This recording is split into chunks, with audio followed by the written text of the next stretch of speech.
सही। और एक आखिरी सवाल नुमान साहब, अगले इन 2-3 सालों में हमें जो पेमेंट्स करनी है मुख्तलिफ ममालिक को या बैन अवी इदारों को, वो भी बहुत ह्यूज हैं। और इस वक्त हम IMF के प्रोग्राम में तो चले गए, एक सेफ़ कवर तो हमें मिल गया, लेकिन क्या हम वो पेमेंट्स भी आसानी के साथ कर सकेंगे अपने इन जो इस वक्त हमारे इकॉनमी के इंडिकेटर्स हैं? देखिए, बात यह है कि आपको अपनी प्रोडक्शन कैपेसिटी या प्रोडक्शन एफिशिएंसी बढ़ाने की ज़रूरत है। मिसाल के तौर पर अगर आपके पास मजीद एक्सपोर्ट रेवेन्यूज़ क्रिएट नहीं होता, आज आपके पास पाकिस्तान को एक्सपोर्ट करने के लिए क्या है? आपके पास लगा बंदा टेक्सटाइल है, थोड़ा बहुत हम जो करते हैं, और बाकी हम जो है थोड़ा बहुत राइस कर लेते हैं, और कुछ इसी किस्म के 30 अरब डॉलर के एक्सपोर्ट्स हैं। इंपोर्ट को आप एक लिमिट तक कर्टेल कर सकते हैं, उसके बाद इंपोर्ट कर्टेलमेंट से आपकी इंडस्ट्री इंपैक्ट होना शुरू हो जाती है। इस वक्त भी आपका बोरिंग रेट गालिबन 12-15% की रेंज में है। पॉलिसी रेट 13% है, और ये 13 या 15% है, और आपका जो है उसके ऊपर 2-3% आप मजीद लगा दें कि जो आपका बोरिंग रेट है।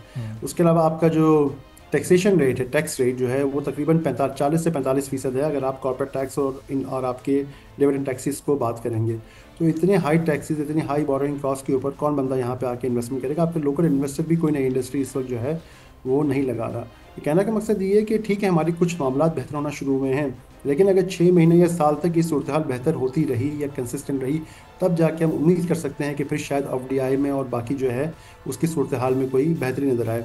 क्योंकि FDI से पहले तो LDI, लोकल डायरेक्ट इन्वेस्टमेंट तो सामने आए ना आपके, कि लोकल इन्वेस्टर जो है क्या वो पाकिस्तान की इंडस्ट्री में किन चीज़ों में इन्वेस्ट कर रहा है। अगर लोकल इन्वेस्टर ही इन्वेस्ट नहीं करेगा तो फॉरेन इन्वेस्टर कहाँ से उनके साथ पार्टनरशिप में पैसे लगाएगा? जहाँ तक ताल्लुक है पैसे वापस करने का, IMF वगैरह का, देखिए अनफॉर्चुनेटली होता ही है कि जैसे ही पाकिस्तान की इकनॉमिक ग्रोथ 5 या 6% पर जाती है, उसके लिए आपको जो मशीनरी वगैरह इंपोर्ट करनी पड़ती है, तो उसका आपका बिल जो है करंट अकाउंट के ऊपर बहुत शदीद आता है। अनफॉर्चुनेटली अभी भी हमारे पास कोई ऐसी हिकमत अमली मौजूद नहीं है कि हम लॉन्ग टर्म में अपनी इकॉनमी को कैसे चलाएंगे, क्या हम जो है इसमें इंडस्ट्रियलाइजेशन कैसे करेंगे। अभी आपने देखा था कि IMF ने पिछले दिनों में कह दिया कि आप नए इकोनॉमिक जोन भी क्रिएट नहीं कर सकते।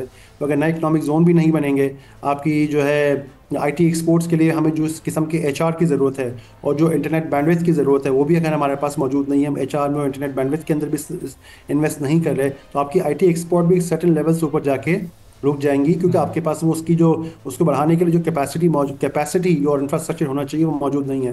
तो इन तमाम सूरत को मद्देनजर रखते हुए वक्ती तौर पर हमें ठीक है रिलीफ मिल गया है 2 साल का या 2.5 साल का, लेकिन अगले, और फिर आप ये भी देखिए कि हमारे जैसे इलेक्शन ईयर करीब आते हैं तो हमारे यहाँ फिर गवर्नमेंट्स के ऊपर परफॉर्मेंस प्रेशर होता है, वही मजीद पैसे इकॉनमी के अंदर पंप इन करना चाहती हैं। तो इस वक्त जो सूरत हाल नज़र आ रही है कि हमें वक्ती तौर पर तो गो के रिलीफ मिल गया है, लेकिन अगले साल, 1.5 साल, 2 साल के अंदर दोबारा इकॉनमी के अंदर ठीक ठाक प्रेशर क्रिएट हो सकता है।